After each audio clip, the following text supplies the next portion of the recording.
నువ్వు చేయక చేయక చేసిందే గిది కదా. ఆ చేత కూలేశ్వరం అయిపోయింది. కాళేశ్వరం చేసిండు, అది దాని పేరు కూలేశ్వరం కూలేశ్వరం అంటాను. కాంగ్రెస్ వాళ్ళు. సరే ఆయన అంటాడా ఈయన సరే ఏదైనా ఆలోచన ఉంటుండొచ్చు, ఆయన ఆలోచనే మంచిగా ఆలోచన చేస్తే చేయొచ్చు. అసలు ప్రపంచంలో ప్రాజెక్టులు వద్దంటాను ఎక్కడికైనా, కూలగొడతాను ప్రాజెక్టులు, పెద్ద పెద్ద ప్రాజెక్టులు కూలగొడతాను. ఎందుకంటే నది వారాలని, నది పారితే కరెక్ట్ అనేది వరల్డ్ లెవెల్నే కూలగొడతాను. ఇప్పుడు ఎట్లా అంటే హరీష్ రావు పరిస్థితి ఏంది, ఏమనుకోవాలి మన పార్టీలో? హరీష్ రావు పార్టీలో ఇప్పుడు పార్టీకి ఏమవుతుందని హరీష్ రావుకు బాధపడతాడు. కేసీఆర్ బాధపడాడు, హరీష్ రావు బాధపడాడు. హరీష్ రావు బయటకు వస్తాడు అనేది ఒక టాక్. అంటే ఆయన సేఫ్ ల్యాండ్ చూసుకుంటాడు తప్పకుండా. ఎందుకంటే రాజకీయ జీవిత చరిత్ర ఆయనకు ఉన్నది. ఆయనకి ఎందుకు రాజకీయ చరిత్ర ఉన్నది ఆయనకు, ఎందుకంటే ఆయనే మహాభారతంలో సవ్యసాచి లాంటోడు, ఇది అర్జున్ లాంటోడు. ఆయన 2 చేతులు కూడా బాణం కొట్టిన నిపుణుడు, ట్రబుల్ షూటరు. ఇప్పుడు వాళ్ళ మామతోటి తెలుగుదేశంలో పనిచేసిండు, దాని తర్వాత టీఆర్ఎస్ ఉద్యమంలో మా అందరితోటి కలిసి పనిచేసిండు, కష్టపడ్డాడు. మాకంటే ఒక ఈసమెత్త ఎక్కువనే పనిచేసిండు.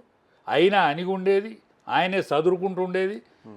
ఆయన మంత్రివర్గంలో కూడా ఏలు పెట్టి చూపకుండానే మంత్రివర్గంలో కనిపించిండు. పోతే ఎప్పుడు ఆంభావం చూపెట్టలేదు.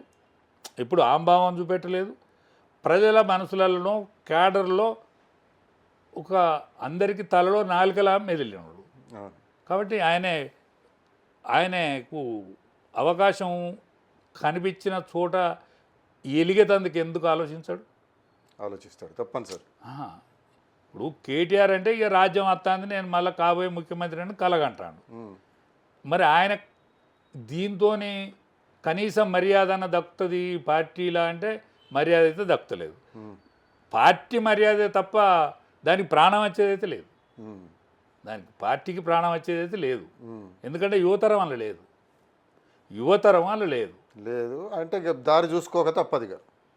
అంటే కంపన్సేషన్ అనేది వస్తుంది ఆయనకు, తప్పనిసరి అనేది నెట్టుకొస్తుంది.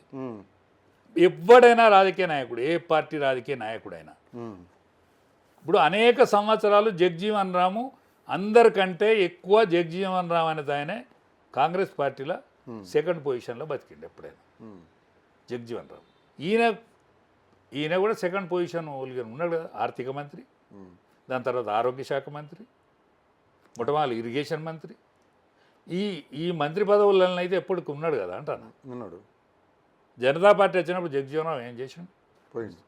జగ్జీవన్ రామ్ ఆయన చిన్న ఓ పార్టీ పెట్టుకొని ఏదో కాంగ్రెస్, దాని పేరు కూడా ఏదో కాంగ్రెస్ పెట్టుకున్నాడు, వేరే పార్టీ పెట్టుకొని జగజీవన్ రావు మళ్ళీ ఆయన భూమికను పోషించాడు కదా.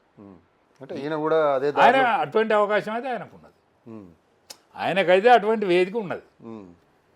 ఎందుకంటే తెలంగాణ ఉద్యమం స్టార్ట్ అయినాక కాంగ్రెస్ పార్టీ పొత్తుల ఈయన పార్లమెంట్ మెంబర్ అయినప్పుడు ఆయన ఎమ్మెల్యే కాకముందే మంత్రి అయ్యిండు. అవును, ఈ చరిత్ర అయితే ఉన్నోడే కదా అంటాను. మన 6 మంత్రులు అయినప్పుడు ఈయన కూడా మంత్రి అయ్యిండు కదా అంటాను. అప్పుడు ఎమ్మెల్యే కూడా కాదు కదా. అంటే ఆయన ఊకుంటాడా అంటాను నేను. అనేది అంటే దారి అయితే ఖచ్చితంగా ప్రత్యామ్నాయం అయితే కనిపెట్టుకుంటాడు కదా అంటాను ఎప్పుడైనా. కేసీఆర్ ఇప్పుడు ప్రస్తుతం గోడకు వేలాడే తుఫాన్ రాబోతుంది అని చెప్పేసి కేటీఆర్ అంటున్నాడు కదా. ఎప్పుడు ఒకసారి ఆ తుపాకీ పేలుతుంది, తుఫాన్ రాబోతుంది అని చెప్పేసి. దేనికి వస్తుంది?